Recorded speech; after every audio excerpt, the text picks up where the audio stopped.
मैं एक कैथोलिक हूँ। मैं अपने जीवन भर कैथोलिक रहा हूँ। यह 75 साल हो गए हैं। जो सवाल मैं पूछने जा रहा हूँ वह बहुत ही बुनियादी है और यह मेरे वयस्क जीवन के कई वर्षों से मुझे परेशान कर रहा है। क्या अरबों गैर मसीही संप्रदाय, मैं यहूदी, नए कन्फ्यूशियस, मॉर्मन आदि की बात कर रहा हूँ, जो वास्तव में अपने विश्वास में विश्वास करते हैं और अपने विश्वास के अनुसार बहुत अच्छा जीवन जीते हैं। मेरा सवाल है, क्या उनके लिए मुक्ति या स्वर्ग है या वे सभी नर्क में निंदा किए गए हैं?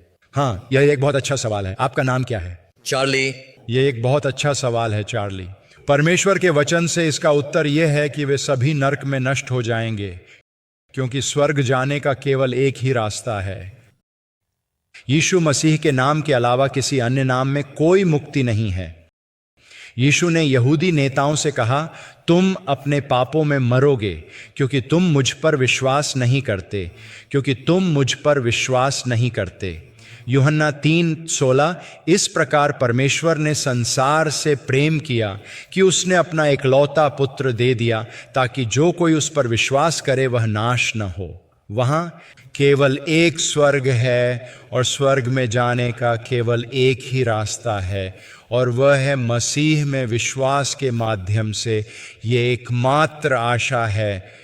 इसीलिए हमें पृथ्वी के छोर तक जाने के लिए कहा गया है, हर प्राणी को सुसमाचार सुनाने के लिए।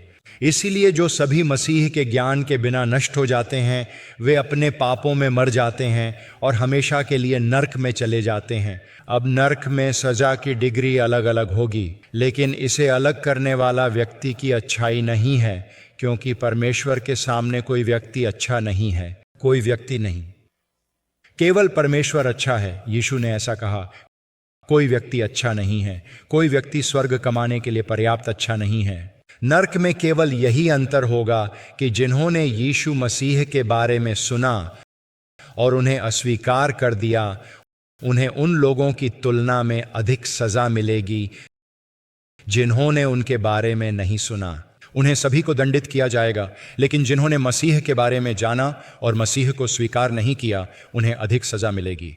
यह इब्रानियों में है। जो लोग वाचा के लहू को पैरों तले रौंदते हैं और मसीह के कार्य को, जैसा कि था, एक अपवित्र वस्तु मानते हैं, मसीह को अस्वीकार करते हैं, उन पर सजा कितनी अधिक होगी। अब कहने के लिए दूसरी बात यह है कि भले ही आप मसीह में विश्वास करते हैं, भले ही आप मसीह को परमेश्वर के रूप में मानते हैं और मसीह को क्रूस पर मरते हुए और मसीह को मृतकों में से उठते हुए और मसीह को प्रभु मानते हैं, यह भी स्वर्ग में प्रवेश करने के लिए पर्याप्त नहीं हो सकता है।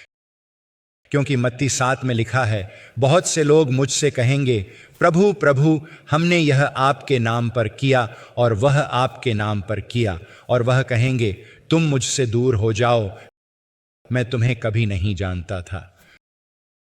तो आप मसीह के बारे में जान सकते हैं और आप जान सकते हैं कि वह जीवित थे, एक पवित्र जीवन जिया और एक कुंवारी से जन्म लिया, और वह क्रूस पर मरे और मृतकों में से उठे और स्वर्ग में चढ़े और शासन कर रहे हैं और लौट रहे हैं और स्वर्ग नहीं जा सकते।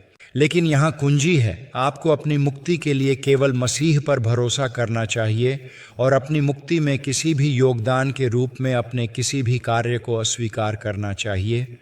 इससे कोई फ़र्क नहीं पड़ता कि आप कितनी बार चर्च गए, इससे कोई फ़र्क नहीं पड़ता कि आपने कितने मानव रूप से अच्छे काम किए, इससे कोई फ़र्क नहीं पड़ता कि आपने कितनी बार द्रव्य मान लिया, उदाहरण के लिए एक कैथोलिक स्थिति में। इससे कोई फ़र्क नहीं पड़ता कि आपने कितनी बार स्वीकारोक्ति की, इससे कोई फ़र्क नहीं पड़ता कि आपने किए गए पापों के बारे में कितना बुरा महसूस किया, इससे कोई फ़र्क नहीं पड़ता कि आपने कितनी माला जप की, इससे कोई फ़र्क नहीं पड़ता। उन सभी चीज़ों में से कोई भी व्यक्ति को बचा नहीं सकता। एक व्यक्ति केवल मसीह में विश्वास के माध्यम से बचाया जाएगा, ये पहचानते हुए कि मेरे शरीर में कोई अच्छी चीज़ नहीं है। कानून के कार्यों से कोई शरीर धर्मी नहीं होगा। आप अच्छे बनकर अपना रास्ता नहीं कमा सकते। आप केवल तभी मुक्ति प्राप्त कर सकते हैं जब आप जानते हैं कि आप पर्याप्त अच्छे नहीं हैं और आप परमेश्वर की महिमा के आधार पर अपने पापों की क्षमा के लिए पुकारते हैं, मसीह की मृत्यु और क्रूस पर प्रावधान के आधार पर। ठीक है? एक आखिरी बात। ठीक है, मैं ये जोड़ना चाहता था, मैं कैथोलिक चर्च छोड़ रहा हूं और इस चर्च में शामिल होने की आशा करता हूं। हम आपका स्वागत करते हैं।